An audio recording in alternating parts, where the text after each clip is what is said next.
live? We're live. We're live Hi, good a little early. morning. Yes, we're a little early, giving us time to test a bit. Good morning, everybody. Welcome to VAD Trip with Julia, and Vida. thank you, everybody, for watching here on VAD Trip. We are also live on VA Davao, Philvan, DVA, and DVAC. Hi. Hi, everyone. So, we have a special guest today. Usually tanong natin, ba't hindi pa ako na-hire? Why Mm-mm. aren't you choosing me?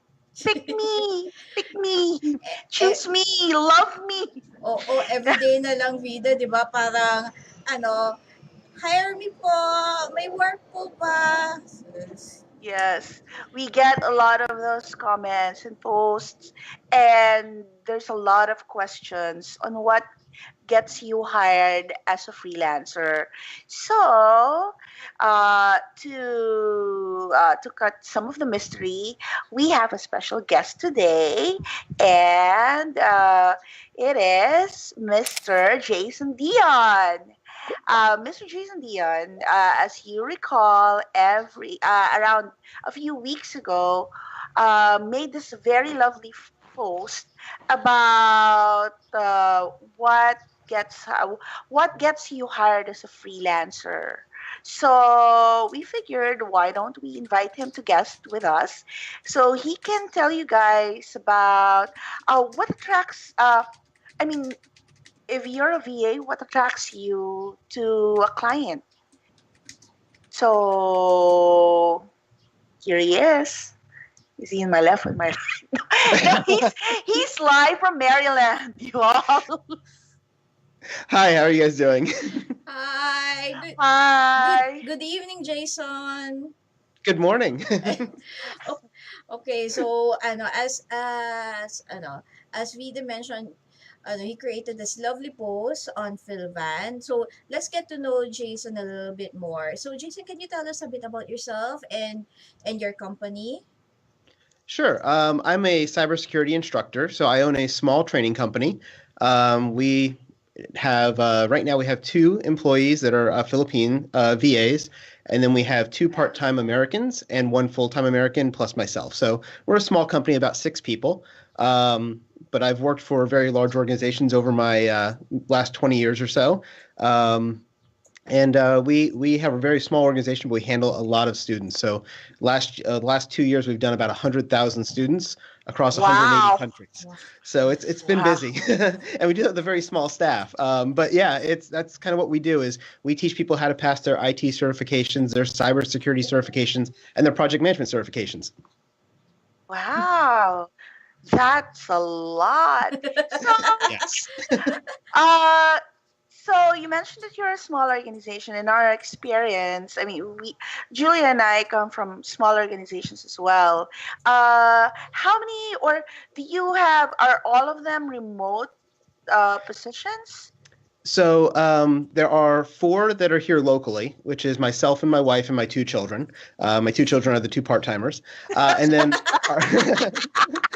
well, when I say children, they're teenagers, but they actually do a lot of work. Yeah. Make them work. Yes. But they get paid. It's okay. So, but yeah, and then our 2 remote positions are 2 Filipino VAs. One is my general VA, and she does pretty much anything that we need, from dictation work to answering student questions, handling customer service, uploading videos, all that kind of stuff. Pretty much anything that's administrative or that I need help with, Sarah handles that, and she does an awesome job. And then I have another one who is a web developer.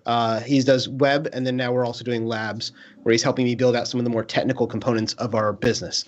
So those are the 2, and they are both fully remote positions. They both live in the greater Manila area. Oh, I see. Do you have plans to expand? Oh, guys, this is not a call to be hired, but yeah, do you have plans to expand and add more remote working positions in your company Yes. as you grow? Yeah, so we have had a great experience with our 2 VAs so far, and we do plan on adding more VAs as we go on. As you said, it's not a call to flood me with emails, people. when we do post our jobs, we do post them in the Filipino VA groups. That's where I found both of my VAs was there, and we've Nice. had really good luck there. And we can definitely talk about that process as well, of from an employer's perspective, what we look for as Yeah. we go through that. I would say one of the biggest things that I saw when we went through the process is I posted the ad of what we were looking for. We tried to be very specific so we can tell them what we're expecting and they can get an idea if we're the right employer for them, because the way we look at it is it has to work for both people, right? We have to get good work out of you, and you have to get money out of us, right? And you want to make sure you're working for somebody who's going to treat you well and not take advantage of you. And you have to make sure there's a good fit there between both sides. So one of the things that we did was we tried to be very clear up front and said, here's what we're looking for. Here's what the job's going to require. We're looking for this type of skills. This is what an average day would look like. This is how many hours a week we're looking for. Here's the pay range that we're looking to pay. All of those type of things, so that there's a lot of VAs in your guys' group. I think there was about 10,000 in that group when I posted it. Yep. And so it was Now 25. 25,000. Yeah. So that's huge, right? Yeah. So obviously we're a small company and we'd love to hire everyone, but we can't hire 25,000 people. So we have to find the right person for us. And we posted it for about a week. We said, hey, we're taking applications for a week and here's the process to apply. So a couple of things I would say is that make sure you read the post. One of the things that we did was we put something in our post that was kind of different, that didn't have to do with the job necessarily. At the end of our post, we said, hey, I want you to send me a 1-minute video of what your favorite movie is and why. Right. And some people do that and some people don't. But we felt that was a good way for us to figure out, did people actually read our post or not? We got over 50 applications, between 50 and 100 applications. Wow. And my wife and I, we sat down and we both went through every single application. And those who followed the directions got considered, and those who didn't went in the rejection pile. Right. Because we have enough people to consider that we need to get down that list to something that's manageable.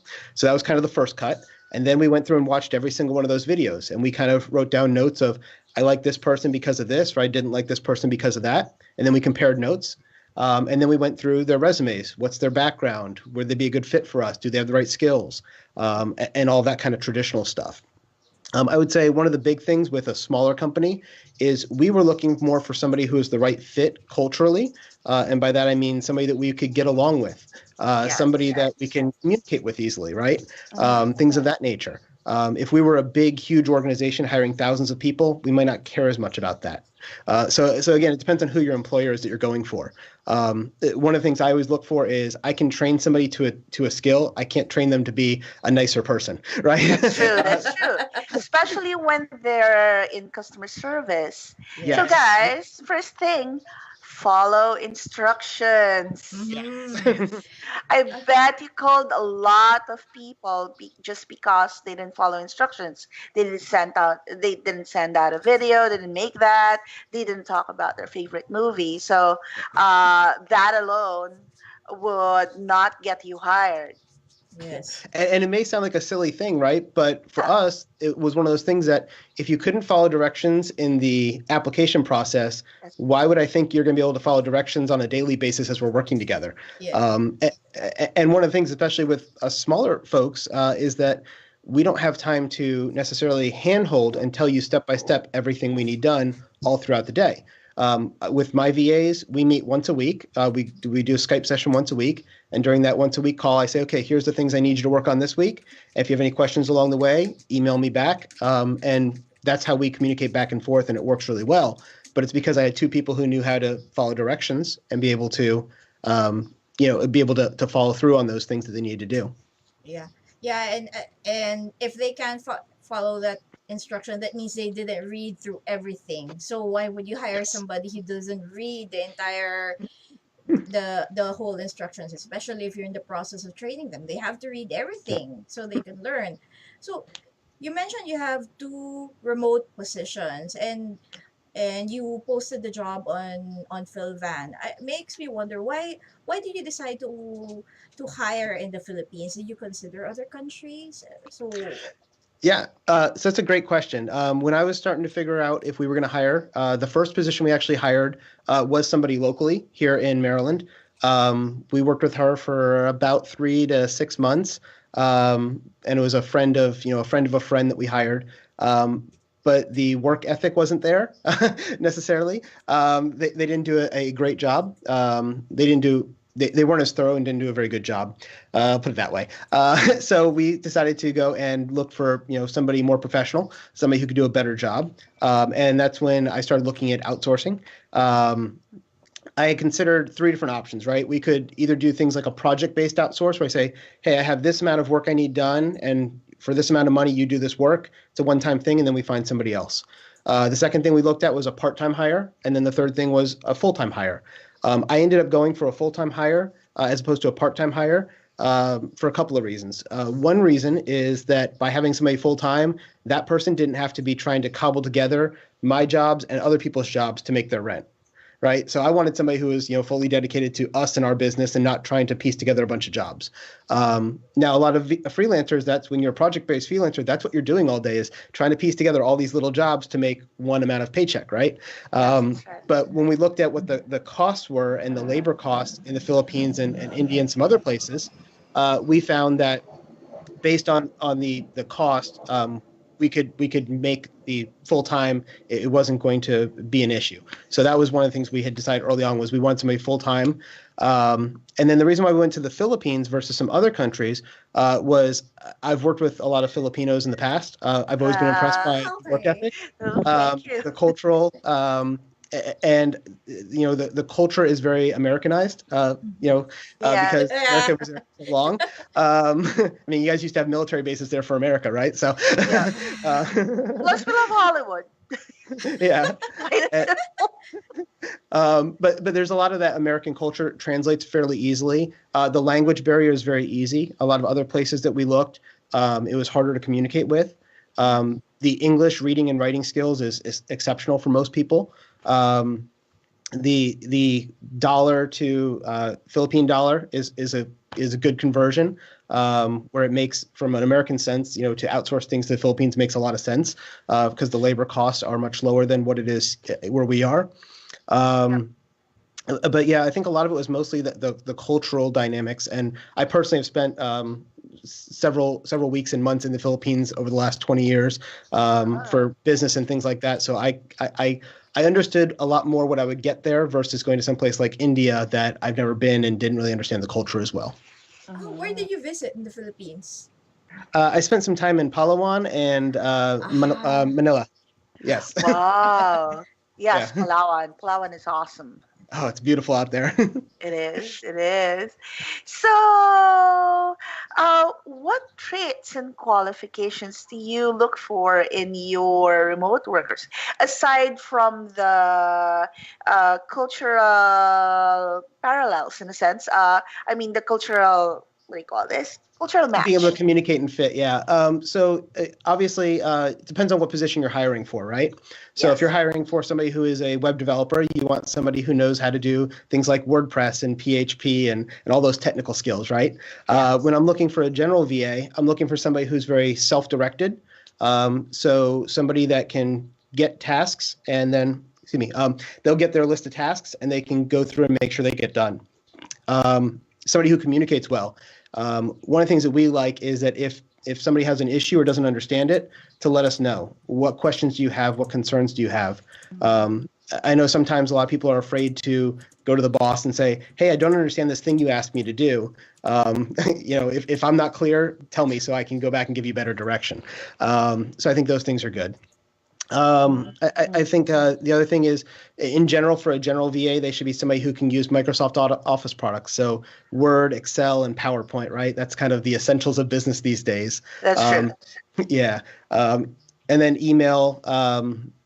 Email is important, obviously. And then if you're doing customer service, we use programs like Freshdesk, which is a ticketing system. So as people ask questions, we can ticket it, we can push it around from this person to that person, and we can track those as they go through to make sure we're all on the same page. So that's kind of the big ones. And then every company is going to be different in what their things are they need from a technical standpoint. But if you are good with the general office tools and being able to get around the web, that's a lot of probably 80% of what we do. So what do you think? I mean, you've been scanning our pages, of course. So what do you think? What do you think? Are us Filipino freelancers? What do we need to do to become competitive? To become more competitive out there? Um, so I think one of the things that I've noticed with the Philippine culture versus some of the other cultures is that Filipinos don't tend to sell themselves as much. That's true. Yeah. So it's a much more reserved culture, right? Yeah. And I see that a lot with like the Indian culture. They are very in your face. They are very much over the top, trying to sell themselves over and over again. You'll say no to them, and they'll come back 3 more times, right? Uh, So you need Yes. but you it's just a need to say different. no three, four times. We know. You know? But yeah, that's just a different culture, right? And I don't think that their way is better, honestly, because I'll tell you, it annoys me when I get the email from the same person 10 times. I'm like, I already said no, go away. But I think don't be afraid to know your own worth, right? A lot of times people Yes. are kind of That's true. scared to say, hey, these are the things I'm good at. I can do this, this, this, and this. These are the skills I bring to you. One of the questions that we had during our interviews with the people that we interviewed was, this is the job we asked for, and these were the descriptions. Is there anything I didn't ask for that you know how to do that might be helpful to me and my company? Because you probably have some skills that I didn't ask for that are really helpful. For instance, maybe you're a graphic designer in your spare time and you're an artist, right? That'd be really helpful to know, right? Even though that's not the job I was hiring for. So most people have other things that they're good at besides just what's on the page. So I think it's all about presenting yourself and the best way to present what you have to offer to a company. One of the things I always tell people when they're looking for a job, whether they're Americans or whether they're Filipinos, is you always need to think about it from the employer's perspective, right? When the Yes, that's employer's right. looking at it, it's about, the way I look at it is there's always this two-way relationship, right? The employer has responsibility to the employees. Our job is to make sure your paycheck shows on time, and you always get paid on time, and you get the benefits we promised, and we give you the training you need and all that stuff. But as an employee, your job is to try to make sure that you're making the employer more money than you're costing them, right? Because if you're costing more money than you're making, then eventually they're not going to have money to pay you, and then they're going to go out of business. So that's kind of the way it works from an employer standpoint. So it's all about what value can you bring to the employer and knowing what that value is, and then there's a good balance between what you're going to what you're able to bring, and then what you're able to command in salary as well, based on the value you bring. So I think that's the important thing, is knowing your value and being able to communicate that well. Yeah. We've noticed that with a lot of Filipino freelancers that even though they have skills that maybe not be related to the job, it's still marketable, but they're afraid, or I think they're reluctant to add these skills in their profiles and in their resumes. Like I think in the previous episode, Vida and I were talking about our experience, how we had some freelancers. It turns out they have degrees in music education, where that they could have added to their resume, or uh, They're gamers. they're And gamers, hardcore NBA fans who know this. They have encyclopedic knowledge on NBA statistics, and they don't showcase that. Some employers may want that for their business, and yeah. it I remember one job offer that you forwarded to me, asking for health buffs. yeah, that was actually, we were hoping to find somebody who worked, because there's without a doubt there has to be freelancers there who are gym buffs, but we don't Oh, know because Yeah, unless nobody's. it doesn't show in the resume that you're a health buff, you love going to the gym, you're obsessed about your abs or your muscle mass. So these small things, they can be quite helpful. You're Yeah, right. We don't sell ourselves we enough. don't And I sell think, ourselves. on the other side of things, a lot of the employers don't know what to ask, and they don't go through the process properly. And I think that's a challenge too, right? Especially when you're dealing with smaller companies. A lot of times, speaking from the American side of things, for us to start a business in America is really easy and really quick. You can pretty much go down to the city, you fill out your one page, and boom, you're in business. You're now you're a One corporation. page. It's literally a one-page form. It's so easy, right? Because that's the way our culture is. And so you may go and look, oh, this guy's got this company, and I'm going to go get a job from him. And it may be the first time he's ever had to manage somebody or give tasks to somebody in their life. And luckily for me, I've had 20 years of experience in the business world where I've done that and led big organizations and things like that. But a lot of times when you get somebody, it's somebody who they're a person of one, and now they're hiring you, and they don't really know how to manage you Yeah. or to give you Yep. the task properly. So speak up and be like, hey, I didn't understand when you told me to go do this. You might be chasing your tail for hours trying to figure out what he asked, as opposed to just going back and saying, I didn't quite understand this. Can you clarify a little bit more? So there's some education that needs to happen on the employer side as well. I think a lot of that comes from back in 2008. Tim Ferriss had that book, The 4-Hour Work Week, and Yeah. everyone thought they were going to outsource their life and to the Philippines and India and things like that. He was a very big fan of the Indian outsourcing.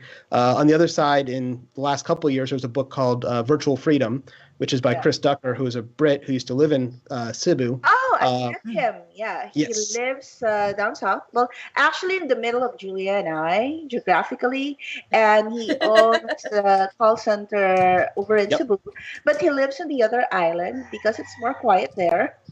Yeah, And we he just actually moved from the Philippines about a year ago back to England, but his company is still ah, there in yeah, Cebu. yeah. But he had a book that basically talks about outsourcing, and he goes through all of how you go through the hiring process and how you should take care of the person and all that stuff. And he's obviously a big fan of the Philippine culture as well, and that was another driver for us to go to the Philippines.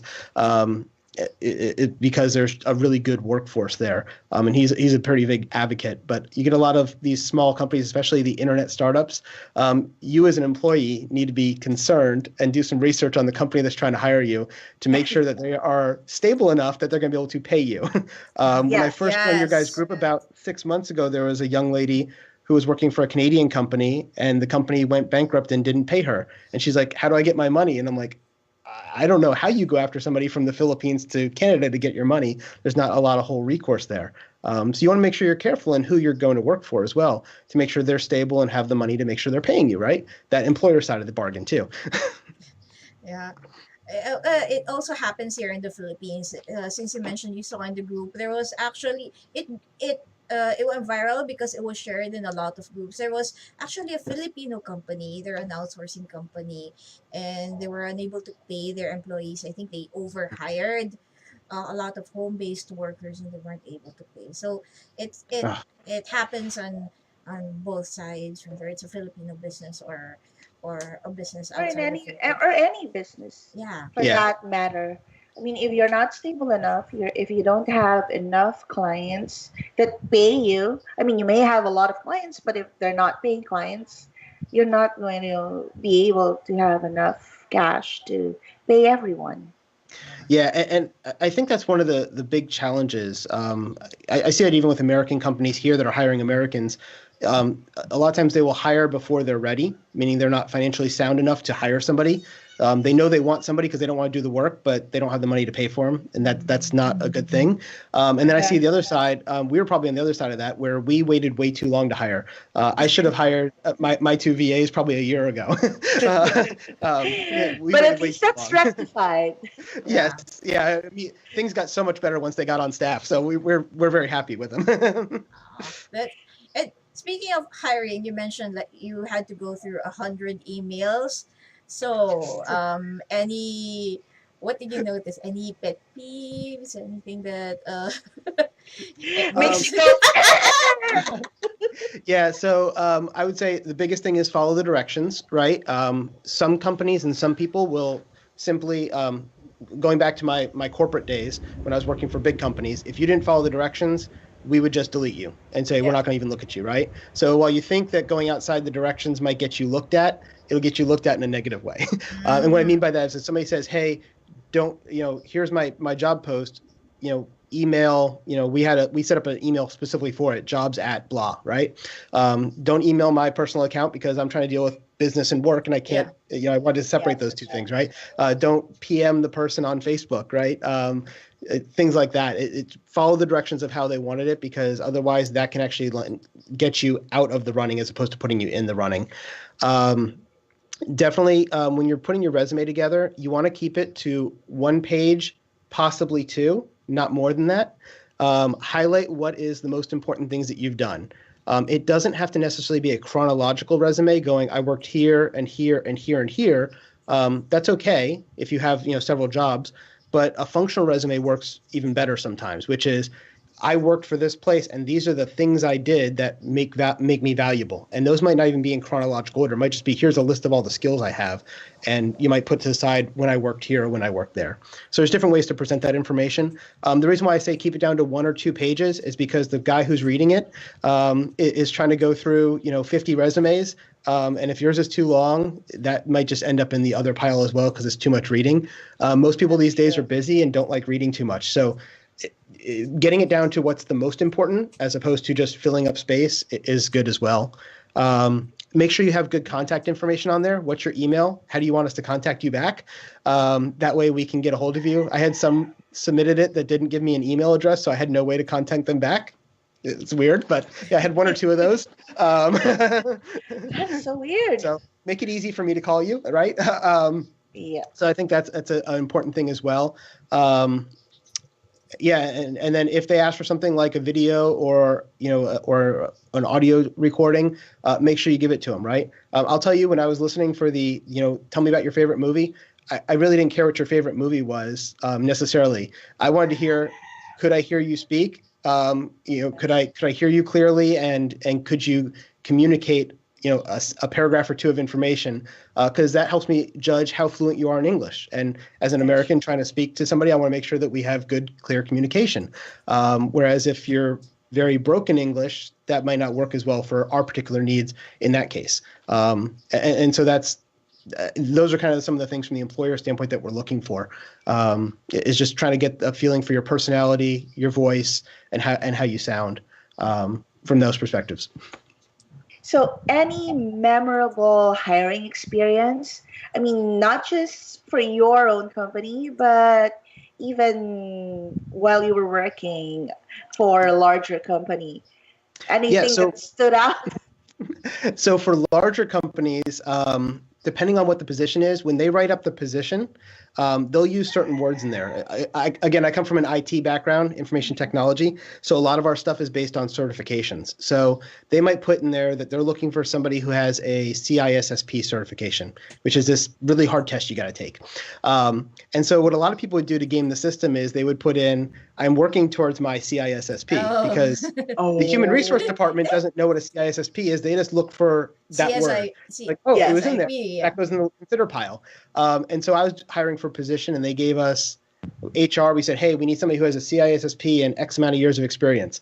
So they put out the ad for 2 weeks. They got thousands of resumes. They sifted through them and found the 83 resumes that had that word.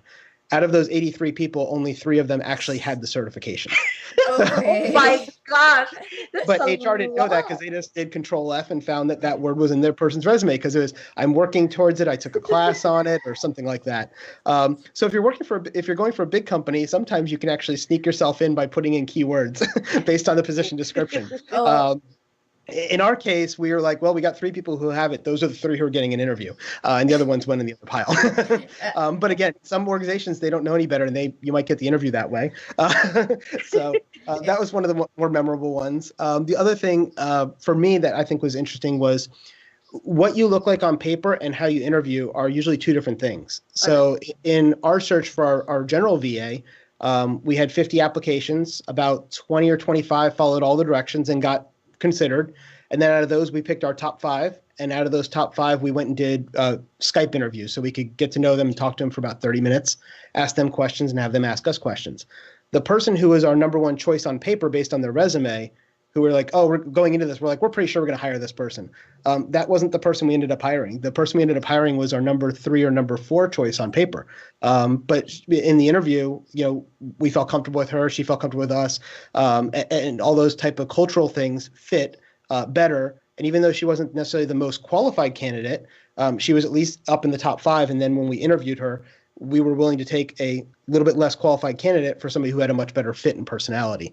And our number 1 person was much more technically qualified on paper, like they had the degrees and the certifications and things, but we didn't click necessarily as much, so we kind of switch people.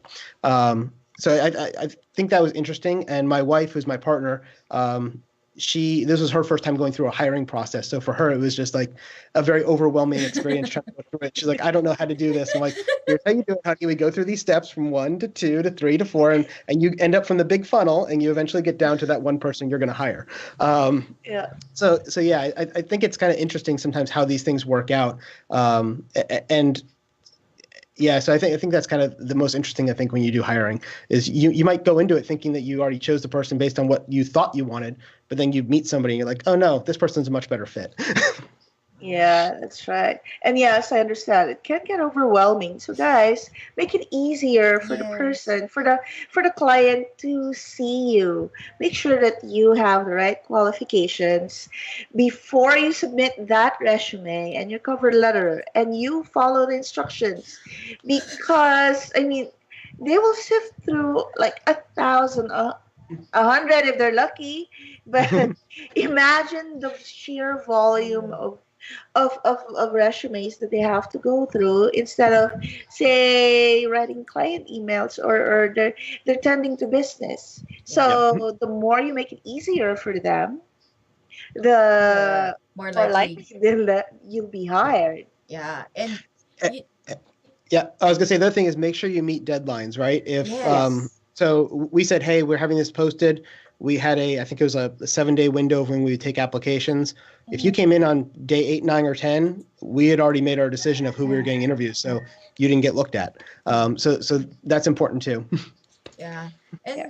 And also uh like what Vida mentioned, you really have I know we've been saying that we have to reiterate this again and again. Please follow instructions. You don't want the negative attention of like what Jason said. You don't want to be annoying because I bet you've experienced this when you posted that a lot of people were commenting interested, Yep. interested, PM HM. me It or That's an PM interesting me. point. In Facebook, you don't need to write interested or F for follow. If you just click the little 3 dots next to the post, you can click follow this post. And that way you can follow the information that goes down. yeah. Yeah. And See, guys, yeah, you can and do that. I notice even though some employers already posted, please don't PM me, please don't comment, email your CV here, read instructions. People will still. I've heard from other employers. Why do these people keep messaging me? I told them to email me. So ah, we Yeah, really and the interesting thing about that is We depending on feel who the you. person who's doing the hiring, right? Some people are very social media savvy and yeah they're using it all the time. Other people aren't. They only went on there just to post that one thing. So you might yeah PM them and never hear from them again. But if you emailed them, it would have gone straight to their smartphone and they would have gotten it. yes So, Yes. the reason why we put those directions is because that's how we're expecting to get the information so we can deal with it in that way. So I think that's important. The other thing is, you're talking about skills, what skills are important. I think the important thing is always remembering that it's always a moving target, right? mm-hmm. So what was important 5 or 10 years ago is no longer important. And what's important today will probably be irrelevant in 10 years from now, too. Right now, Yes. Facebook is big and LinkedIn is big, right? But 10 years ago, MySpace was huge. yeah Nobody uses MySpace nowadays, right? uh, And Um, uh, why? Oh my God, I still remember oh that. yeah, we're showing our age. I know I'm 39, so I'm in the same boat, right? I mean, when I was coming out in college, MySpace was the big thing, right? But Yep. technology always changes as it keeps going, right? And so one of the things is, as a VA or as a freelancer, you constantly have to be learning to keep pace with what's Mhm. going on. Yes. We Um, always and say the other that. challenge, yeah, and the other big challenge that we have is that the world is becoming, more flat, where it's a lot easier. Originally, the first outsourcing regions was India and the Philippines, but now Yes. it's everywhere. I mean, I get people Yeah. from Egypt and Pakistan and Afghanistan and all over the Middle East that are applying for these jobs too. So when you go to something like Upwork or Freelancer, you're not competing just with Filipinos and not just with the Indians, but with everyone around the world. And so it's how do you stand out against that? And it is challenging. Yeah, Yeah. when we started this, like probably a decade ago, when we started freelancing, our only competitors Was India. were India, and Yep. then like actually it started like a few years ago, 2, 3 years ago. I started seeing applicants from Bangladesh, which surprised me. And they were pretty good in communication Mm. too, and they were pretty aggressive as well. And now you also have Africa freelancers. is Look, Africa is emerging as well. Yes. South Africa, Kenya, Uganda. Well, what else are the English-speaking countries? Nigeria, yes, and then you have Pakistan. You have Malaysia yeah. as Yep. well. And And then, since a lot of people move to Indonesia, in Bali particularly, you're seeing a lot of freelancers coming from there too. and And a lot also, and if you're doing things that are graphic design or video based, if you're one of those freelancers, a lot of competition in Eastern Europe now as well. yeah, Yes, for yes, I outsource a programmers lot of my graphic also. work out there, and they have yeah. excellent graphic designers.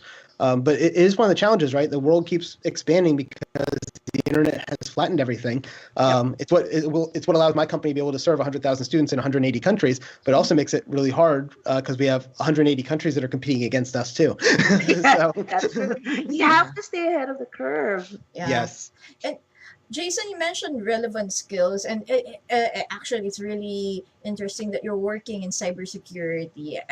We acknowledge as Filipino freelancers, it's one of the skills that we really have to look into. So, and security, even here in the Philippines, cybersecurity and internet privacy is also becoming a big thing. So, do you have any tips for remote workers on how to ensure that their data is safe? Like basic cybersecurity tips that we have to practice for ourselves to help And our our own. clients, of Yeah, course. Definitely. Yeah. So I'd say one of the biggest things is you want to make sure that you're always having up-to-date antivirus on your system, yeah, because if you don't, you're just asking to get hacked, right?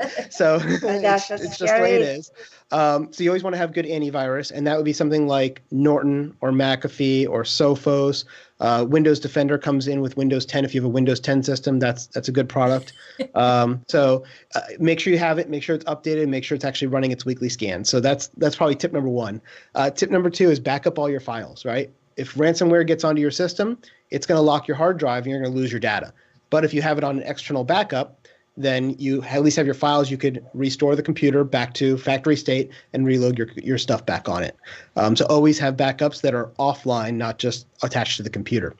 The third thing is make sure you're using good, long, strong passwords. And what I mean by that is you shouldn't have anything that's actually a word. So your password should not be cupcake or puppy123 or something like that. Or My daughter's password password used to one, be two, puppy, three. right? Yeah. So yeah, long passwords, right? So you want to make sure that you have uppercase, lowercase, letters, numbers, and special characters. And it should be something like 8 to 12 to 14 digits, something long. So that's useful. As far as when you're working with employers, LastPass is an excellent tool if you're not already using it. yeah. LastPass is very inexpensive for the employer. They can get a family plan, which is I think $50 a year, and it lets them have up to 6 employees on it. And so that way they can share their passwords with you or their access with you without giving you the password. And I do that all the time with my VAs when they need to log into a system. They don't need my password. They can just use LastPass and get into it that way. Another thing is making sure you're actually encrypting your files on your hard drive. So if you're using Windows, turn on BitLocker, which will encrypt your hard drive for you, and it'll make sure that your files remain safe that way. And then the last thing is make sure you're using licensed software. And what I mean by that is I know software costs money. If you want to get Photoshop, it's a couple $100s for that program. And it's really easy to go and get a pirated copy offline off like Pirate Bay or something, right? But when you do that, you're taking a risk of getting malware because Yeah. usually nobody's giving you something for nothing. A lot of times those pirated versions of the software have a little something extra in them that will then get into your system. So I would definitely recommend getting the right tools for the job. If you're using Microsoft Office, Office 365 has that membership that's fairly Yeah. inexpensive. Yeah, that's what I have. Yeah. Yeah, if your employers will allow you to use Google Docs or the Google Suite, it's really, really cheap, and it works really well. In my company, we use Google Suite for everything, and that way all my employees have it, and it's all fully licensed and good to go. So that's another good way of doing things. But yeah, you want to make sure you're using the real licensed software, not something you downloaded offline, because that's a good way to get yourself into trouble. Yeah. And as freelancers, we have to look at paid software, legitimate software, Yeah. as an investment in ourselves and in our, because freelancers are essentially also entrepreneurs, business owners. It's Oh just yeah. that you have a you have a business of one, employee of one yourself. So yeah, invest in Office 365. Vida and I have it. It's awesome. Yeah. It We is. It is. and save up for software. There's Yeah. it can help you in the long run. And um Jason, actually we have a question from our viewer. Would you be open to answering Sure. one? Sure. Okay. I'll answer. Okay, so we have a question from Saigo G. She she's asking, how much would you usually pay for a newbie? If you're That's a open to great hiring question. one. Yeah. Yes, that's a great question. So the what I have seen is that the pay scales vary widely. So I so what I see that's pretty common. So I'm going to talk about the industry at large, then I'll talk about myself. Yeah. The industry at large, what I see is the going rate tends to be between about $2 to $5 US per hour. That seems to be what most Filipino VAs are making, somewhere in that range. And most people start out somewhere, I think, around $3 or $4. I would assume, from what Yeah. I've read. For us, the way that we did it was, when I approached it, is I wanted to get the best people, so I went for the higher end of the spectrum. I'm okay paying $4 or $5 an hour if I can get the right person who's good, and even more than that if I get like the great person, right? And so when we hired, that was something we negotiated with our folks of how much we would pay per hour, and we were on that top side of that band. When we first hired them, we started at one rate, and that was while they were in training. And we gave basically 3 months was our training time. And during that training time was to make sure that they fit well with us and we fit well with them. At the end of that 3 months, they then got a raise. And then at the end of 6 months with us, they also got healthcare paid. So that was one of the benefits for us, because one of the things we wanted to make sure that we weren't looking for somebody for a short term. We want to get somebody who's going to stay with us for a while. So we want to make sure we take care of them and they take care of us, right? So the people we have been awesome for us, and so they've both been with us for over 6 months now, and they both have healthcare for them and their families paid for. So a lot of times it's not just the hourly wage; it's the other benefits that go with it. We also have paid time off for our folks. They are able to. We basically said, hey, here's this amount of days per year. You can choose which days you want off, whether it's U.S. holidays or Philippine holidays. That works really easy in our business because we're not a call center waiting to take phone calls in from 9 to 5 or something like that. All of our stuff can be done today. It can also be done tomorrow. So if you take off today, you work tomorrow, that's okay too. We were very flexible with that. I think the important thing is it's not necessarily just the wage that you want to consider. It's the total package of benefits, and if there are any benefits. Some places it's just you work, and every hour you work, I'm going to pay you X dollars per hour. Yeah. And some places are looking more for that more employee type thing where they want to give you benefits and they want to take care of you, and in return they're expecting some kind of loyalty or longevity to the relationship. The people we were hiring, we're hoping that they'll stay with us for 2, 3, 4, 5 years. We want to keep somebody for a long term, and our goal is, you asked, are we going to hire more people? Our ultimate goal is, as we hire more people, the people we started with become the managers, and more people come in below them to take their jobs, and they keep moving up, and obviously earning more money as they do that, and they'll have more responsibility, and that way hopefully they'll all put me out of a job one day. At least from the management and production side. But, I'm still the face of the video, so I can't get myself out of the job completely. But a lot of the other stuff, like those are things that my folks can take care of, right? One of the things I always did in my job in corporate was I always tried to put my boss out of a job, right? If I could do my boss's job, that meant that he can go take the next position up, and I could take his job, right? So that was always the way I moved up. So I'm always trying to learn more to do the next step. And I would say the same thing with a VA. If you get hired in a company and you start seeing, okay, I can do this much, but I also see that somebody needs to do this work over here. Hey, what kind of training do I need to get that? And if you tell your boss, hey, I'm interested in doing that thing, but I need X, Y, and Z training, a lot of times they'll work with you and give you the training. In our organization, we're totally open to that. I've had folks say, I need training on Amazon Web Services from my web guy because he's going to move from WordPress into Amazon. Great, I'll put you in a class. We'll get you trained up. So now we can move our stuff and go over there. So I think that's important. Yeah. Oh, we have one comment for you. Sure. Oh, it's that from Abby de Villar.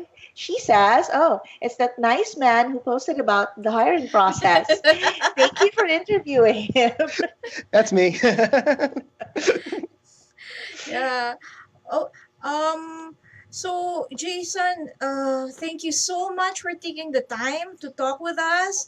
And is there anything else you wanna add? And can you give us a link to your website so we'll include it in the video description because Sure. your business is amazing. I have a feeling that even Filipino freelancers would want to avail of your services because we do have a lot of IT professionals here who want to get certification so they can be hired.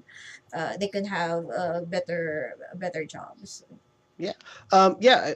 I would say the last thing I would say it's important to realize is that not every hire is going to be the right hire, and that may Yeah. be that the employer hired the wrong person or you took the wrong job.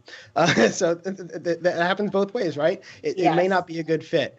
So I think it's important to just realize that, right? So for us, we always do things as a trial for the first, the first month, 2 months, 3 months to find out if that person's the right person, and then go from there. And if it doesn't work out, no harm, no foul.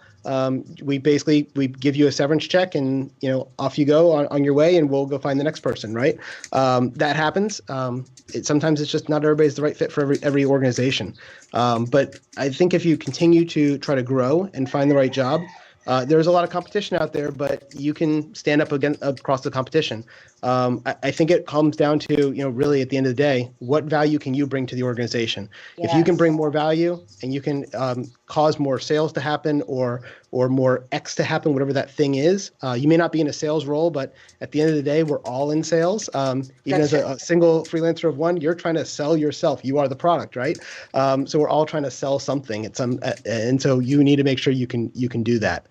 So I think that's the big thing. And if you want to check out our stuff, we're at diontraining.com. I'm not here trying to sell you training. That's not what I was here for. But Yes.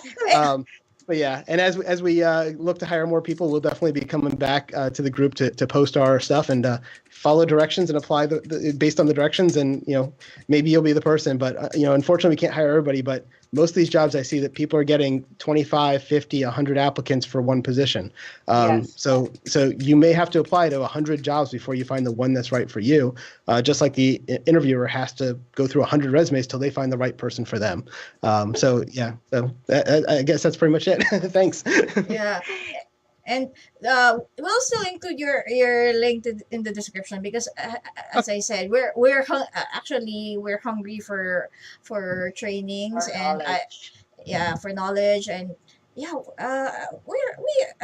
Filipino freelancers, a lot of those who are serious are willing to pay for training, and if that's what it takes to get a certification, why not? It's good for business. You'll also have a market in the Philippines, right?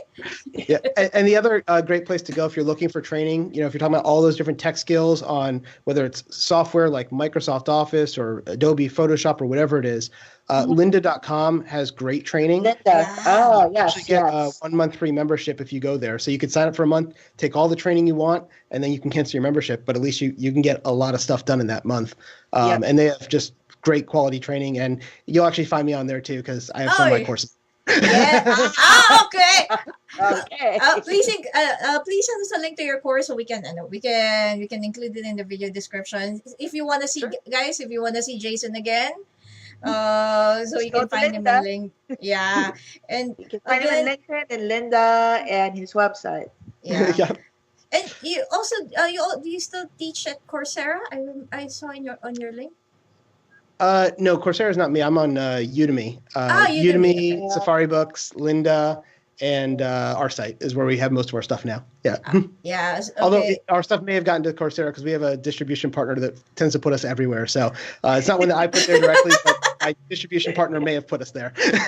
Okay. Okay. I'll So check. So, guys, if you want to see Jason again, thank you so much, Jason. If you want to see Jason again, we'll include the link to his website in the description. So, thank you so much for taking the time to talk to us, Jason. and letting us know what can get the VA hired. So, guys, again, as what Jason said, it's not about you, it's about the client. Okay. All right. So, there you have it, guys. I hope you enjoyed this episode. And next episode, we will have Kathy Kenningo. She's a good friend of mine. She's a blogger and content manager for a tech company in Israel. So there's another new segment that some of you may not be considering. Kenny also used to make her living as a blogger.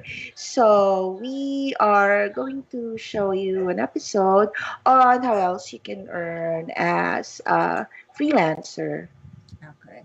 So, um, so thank you again so much, Jason. Thank you, Jason, because it's getting late. So we'll have to say goodbye to Jason for now. Yes, it's So, 9 p.m. on this side of the world. So thank you. I hope we didn't keep you from dinner. Thank you, ladies. Have a great day. okay, You bye, too. Jason. Bye. And Bye. guys, you can still stay online to all our viewers because we still have a few topics. We still have a few things we can talk about. Um, for specifically for group news, DVA is going to be moving. We'll be moving our newbie meet up for May. So please stay tuned for more news on that. And Vida, do you have any news on your end? No, just for Phil Van, guys. We're still culling those who don't follow instructions, yes. So we're not accepting new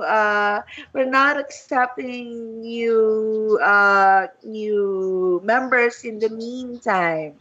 Please, please, please read the instructions.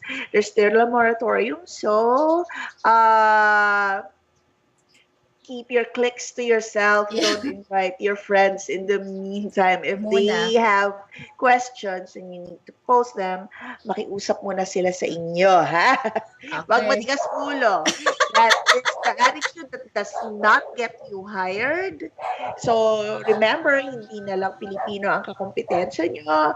May mga Malaysians na, may mga Bangladeshis, may mga Indians. They are 1 billion people, guys. Plus, you have Pakistanis. Ilan bang population Pakistan? I 300 don't million? know. Aussie. And then, Nigeria, Kenya, South Africa. Masalamat na lang tayo, hindi pa masyadong namumulat sa outsourcing ang mga taga-Caribbean o Caribbean. Oo. Oh, Pero ano, ang Africa, ang active ang kulit. Ang kulit ni Africa, te. yes. Ayun. Sobra, oo. Pati yung mga nasa Central Asia, they're very aggressive. Like Jason said, it's a cultural thing. We're a rather timid group, and we have the advantage of being the first ones, of being pioneers in outsourcing. So those who used to be in the a lot of those who used to be in the BPO industry before, like Julia and I, we're moving to freelancing, but the rest of the world is catching up. Mm-mm. So you need to keep on updating your skills. And like what I just said, yung skills niyo, hindi lang yung what you have right now. What may be relevant 5, 10 years ago may not be relevant now. Like we said, encoding po is, the encoding jobs are so Oh, 1990s. Yung company po na pinagkatrabahuan namin before, muntik na mabankrupt. dahil So, dyan. yun, yes, kasi yun lang yung nila, yun lang yung services nila. When they ventured to knowledge process outsourcing, doon lumaki yung kita nila. But then again, they lost those jobs, and they lost those accounts, and now they're back to just converting data. So, from ilang From ano floors na yun? tayo, no? Tatlong Iko? floors. Umabot tayo ng tatlong floors. Plus the Rito, Mandaue facility. Plus the... Ano pa tayo isa eh? Legas, Oo, Legazpi. yun. So, from how many facilities, like, there were three different facilities in Metro Manila alone. Mm. Na yung isa nga halos buong building nag-take over na. That was my account. And then suddenly, yung buong company nandun na lang sa building na yung isang floor. Oo. Parang ano naman ako, and that account wala na rin. So, parang nakakasad. So, Oo. but hopefully, those who used to work there, like us, well, kami nag-level up na. Uy, speaking of level up, pati yung competition natin, nag-level up. May bagong competition ng mga virtual assistants ngayon. Yeah. AI. 'Di ba yung Artificial intelligence. oo. Napansin niyo, pagka tumatawag kayo sa mga, even our call centers dito, you usually have an automated voice system na would prompt you to choose yung mga options doon. Mm-mm. So that used to be the job of someone. But yung nagda-direct na ng call ninyo or yung nagsasabi sa inyo na visit our website for Mm-mm. this and that, yun na yung pumapalit unti-unti because Oo. developers now, they are making these AI more responsive, more intuitive. So, before long, baka mamaya hindi lang yung, okay, please choose one, please choose two, please choose three. Hindi na ganun yon. Baka mamaya, pati yung questions ninyo, sila na yung sumasagot. Oo. And ano nga, what we're talking about is actually related to this article na video shared on Philvan. Mhm. Also shared And in Julia shared oo. in It's sa from Futurism. We'll show you the image of the former Google exec says that an AI will replace 40% of jobs in 15 years. So they already show that AI can schedule calls, so appointment setters dyan. They also have chatbots, so mga chat support agents natin dyan. So this is the time mga ka-VA. Please update your skills. Mhm. Data entry is not entry level anymore. So you really have to leverage on your skills. I have friends who are accountants who do bookkeeping. They even say na they're feeling na baka magiging obsolete na sila because accounting software has made bookkeeping a lot easier. So level up na tayo in terms of skills. So teka lang. So ayun. So mga ka-VA, please let us focus on improving ourselves para maano natin ang ating mga competition. So Yeah. meron pa ba tayong mga tanong? Meron pa mga comments? Parang Parang okay na po Okay. tayo, di ba? Yep. So, to wrap up, again, like Jason said, it's not about you. So, hindi kayo pwedeng maging entitled. Don't feel like, I should get hired. Maraming job openings dyan. Yes. But the reality is, you will be competing with, if you're lucky, 100 people, 50 to 100 people. Now, how do you stand up? How do you stand out among 100 people, diba? And even if mapili ka doon sa shortlist, 5, isa lang yung kailangang i-hire eh. So you have to make sure that your personality and your technical skills and of course yung know-how ninyo, yung knowledge ninyo, experience will gel doon sa potential client ninyo. And if that doesn't work, move on. Oo. Mahugot Yun. to. Okay. Your heart will have to move on to the next application. Ganon talaga yon. Even with Julia and I's experience, when we're trying to get gigs, hindi pa rin madali eh. Eh, kami na Mm-mm. yun. Huwag na tayo magbayabag ng Pero yun nga, I mean, hindi naman, hindi biro yung yung educational attainment namin, where we came from, yung mga skill sets and certifications that we add to our resume, pero we still don't get hired. Mm-mm. So, Mm. kung kami hindi na Mas, na-hire, mas maraming rejection.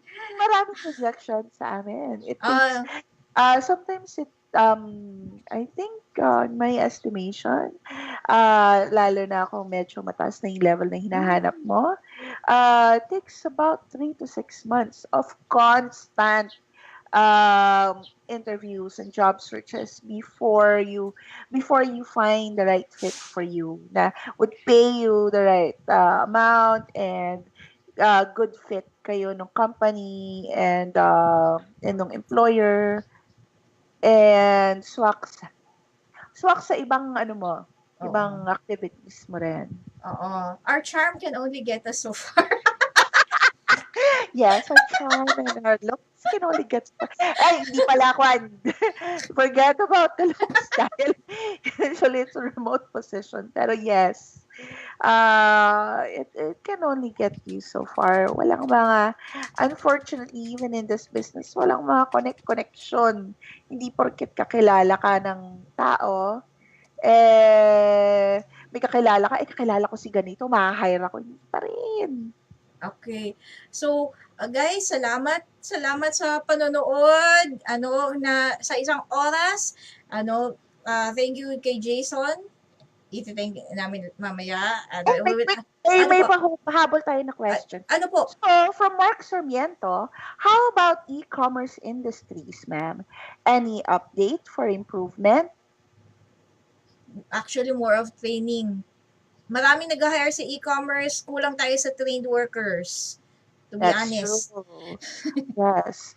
Yun, e-commerce, it's not my field, so hindi ako masyadong familiar. Pero yung mga nakikita kong trends is usually magaling silang mag-research. Shopify, Amazon, and then tingin-tingin kayo sa tingin-tingin kayo with our regional e-commerce shops like Drop shipping din. drop shipping then. So like Lazada and Shopify, no, not Shopify, Lazada, Carousel, and Shopee. Check ninyo yung mga trends doon. Mm-mm. Check even Amazon. Amazon, not Amazon, sorry. Alibaba and AliExpress. Check ninyo yung mga doon. Check ninyo yung mga products na nandoon. Check niyo yung UI, ano ba yung sinasabi ko? Yung graphic interface nila. Then, minsan na nagbabago yan. O ano yung bago dito? Ano yung mabilis? Ano yung check niyo yung process. That's how you educate yourself. And then, based from there, Oo. And kayo. check Kickstarter for products. And if you want na That's true. medyo hands-on, you can always try Facebook Marketplace. I know it's pero it's a good place to kahit start learning lang if you want something na medyo applied learning. Pero the internet is full of resources. If you want to learn e-commerce, i-search nyo lang. Google is your friend. Google. Yes. Oo. Even if it's not, and also even if it's not my favorite search engine, Facebook na rin. If that's what you're familiar with, like what Julia said, may Facebook Marketplace na rin, and there are groups that are selling. May mga, well, of course, most of them are closed groups, but you can see trends there. Yeah. Like I said, check ninyo yung check ninyo yung interface nila. Check ninyo yung products na nandoon. Ako, while I'm still a big fan of eBay, because I can check for the reputation of the seller. Nagde-deliver ba to o hindi? May negative feedback ba to o hindi? Unfortunately, medyo hindi sila masyadong patok ngayon. Bakit? Pero, yun nga, siguro yun yung trends. But, makikita nyo naman eh. And then, if that's along your lines of interest, research niyo. Oo. And tulad ng sinabi natin, actually ni Jane from the previous episode, related din ng affiliate marketing, which is why we will invite her again siguro for the next season. Kasi yun pa lang isang announcement namin, we will be taking a Yes. season break over Holy Week kasi Yes. magpapahinga rin kami sandali, but we'll be back after Holy Week. So, Yes. guys, okay na tayo, Vina? Wala nang questions? Wala nang comments? Yeah. Oh, one comment. Rachel Marcos Lucas says, I love watching YouTube. Oh! Thank you. My dog doesn't think so. uh, my dogs don't think so too. Pero I appreciate na cooperative sila ngayon. Walang tumatahol in the Ako background. rin. Oh, Ayun. yes. So, okay. Kinukulit na kami ng aming mga husbands. Yes. So guys, thank you so much. Please like our page, and we're also on YouTube na. Please subscribe to our YouTube channel. If you missed this episode, you can check out the videos in our page. You can check out the videos on YouTube, and we now have a LinkedIn account. Be there, yes? Yes, we have a LinkedIn account. Inuunti-unti ko na pong i-upload yung mga videos namin doon. So,